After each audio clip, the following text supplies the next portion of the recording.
नमस्कार दोस्तों, मधुर कथाएं चैनल पर एक बार फिर से आपका हार्दिक अभिनंदन है। तो आज की मेरी कहानी का शीर्षक है कठपुतली। तो चलिए शुरू करते हैं आज की अपनी ये कहानी।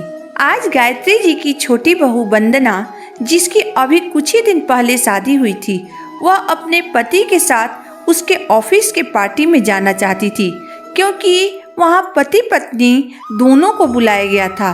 परंतु गायत्री जी अपनी बहू को वहाँ जाने से सख्त मना करते हुए बोली, तुम उस पार्टी में नहीं जा सकती हो बहू, क्योंकि आज घर में बहुत काम है। तभी वंदना की जेठानी रंजना बोली, माँ जी, घर का सब काम मैं कर लूँगी, परंतु वंदना की अभी नई नई शादी हुई है, इसलिए वह अपने पति के साथ वक्त बिताना चाहती है। अभी उन लोगों का घूमने फिरने का समय है, उन्हें जाने दीजिए ना माँ जी, शाम तक चले आएंगे। बड़ी बहू की बात सुनकर गायत्री जी उसे डांटते हुए बोली, मेरी सास बनने की कोशिश मत करो, मैंने जो कह दिया सो कह दिया, मेरा फैसला बदलने वाला नहीं है।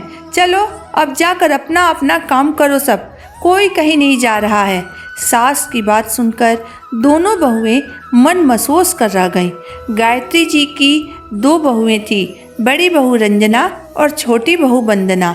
दोनों आपस में बहुत मिलजुल कर रहती थी, परंतु घर में गायत्री जी की ही शासन चलती थी।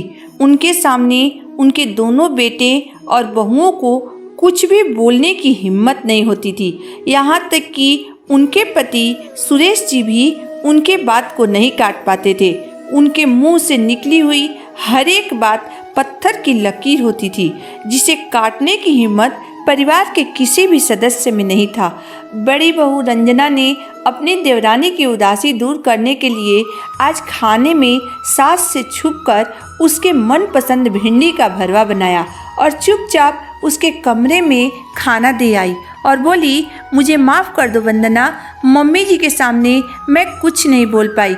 मैं जानती हूँ तुम्हारा जाने का बहुत मन था। तब वंदना मुस्कुराते हुए बोली, कोई बात नहीं दीदी, अगर मैं पार्टी में चली जाती तो मुझे आपके हाथ का इतना स्वादिष्ट खाना खाने को नहीं मिलता। ये कहकर दोनों मुस्कुराते हुए एक दूसरे के गले लग गई। समय यूं ही बीत रहे थे। घर में सास के सामने दोनों बहुओं की अपनी मर्जी नहीं चलती थी। एक दिन गायत्री जी ने अपनी बड़ी बहू रंजना को आवाज़ देते हुए कहा, बड़ी बहू, आज चावल साफ करना है, तुम्हें याद है ना? उसने कहा, जी मम्मी जी, शाम को कर दूंगी। बहू के इतना कहते ही गायत्री जी का मुंह गुस्से से लाल हो गया। उन्होंने बहू को डांटते हुए पूछा, शाम को ही क्यों, दोपहर को क्यों नहीं? बड़ी बहू ने थोड़ी हिम्मत जुटाकर कहा, माँ जी, मुझे दोपहर में बच्चों के स्कूल के लिए कुछ सामान लेने बाजार जाना है, शाम को अंधेरा हो जाएगा तो आप जाने नहीं देंगी। बहू की बात सुनकर गायत्री जी बोली, देखो बहू, शाम को बहुत काम है, चावल तो तुम्हें दोपहर को ही साफ करना होगा। रंजना सास की बात सुनकर जल्दी जल्दी चावल साफ करने में लग गई, ताकि शाम तक वह बाजार जा सके। तभी वहाँ छोटी बहू वंदना आई और बोली, दीदी, आप बाजार चले जाइए, चावल मैं साफ कर लूँगी। रंजना बोली, नहीं छोटी, आओ, हम दोनों मिलकर करेंगे तो जल्दी हो जाएगा। ये कहकर दोनों जल्दी जल्दी चावल साफ करने में लग गई। कुछ दिन बाद गायत्री जी की सास गांव से अपने बेटे बहू के पास रहने के लिए आ गई। अब तो गायत्री जी के सर पर पल्लू आ गया। अब बहू बनकर सास की सेवा करने की बारी गायत्री जी की थी। वह रोज तेल लगाकर अपनी सास के पैरों की मालिश करती, उनके बालों में कंघी करती। ऊपर से सास के एक आवाज़ पर ही वह उनके सामने खड़ी हो जाती थी। उनकी सास उन्हें दिन भर अपने इशारों पर नचाती रहती थी, जैसे वो अपने बहुओं को नचाती थी। ये देखकर उनकी दोनों बहुएं रंजना और वंदना छुप छुप कर हंसती थी और कहती थी, अब आया है ऊंट पहाड़ के नीचे। वंदना रंजना से कहती, दीदी, मम्मी जी ने हमें बहुत परेशान किया है, हमें कठपुतली की तरह नचाया है। अब कैसे हमारी तरह कठपुतली बन गई हैं वो। इधर गायत्री जी अपनी बहुओं से अपनी सास की बुराई करते हुए नहीं थकती। वह कहती, न जाने क्या हो गया है अम्मा जी को गांव से आके। पहले तो कभी मेरे ऊपर इतना रोब नहीं दिखाती थी, इस बार देखो बिल्कुल कठपुतली की तरह मुझे नचा रही हैं। न जाने कब यहाँ से जाएंगी ये। यहाँ तक कि गायत्री जी अपने पति सुरेश जी से भी उनकी माँ की बुराई करती कि अम्मा जी 1 मिनट भी मुझे बैठने नहीं देती हैं। बहुओं के हाथ से बना हुआ खाना उन्हें पसंद नहीं आता है, इसलिए अब खाना भी मुझे ही बनाना पड़ता है। सुरेश जी पत्नी की बात सुनकर कहते, ठीक तो करती है अम्मा, तुम इतना स्वादिष्ट खाना जो बनाती हो, इसलिए वो तुमसे खाना बनवा रही हैं, क्योंकि अम्मा को अपनी बहू के हाथ की खाना खाने की आदत है। फिर गायत्री जी अपने पति से पूछती, अम्मा गांव कब तक जाएंगी? इस पर सुरेश जी पत्नी पर नाराज होते हुए बोले, पागल हो गई हो क्या? अभी अम्मा को आए 4 दिन नहीं हुए और तुम चाहती हो कि मैं अम्मा से पूछूं कि वो गांव कब तक जाएंगी?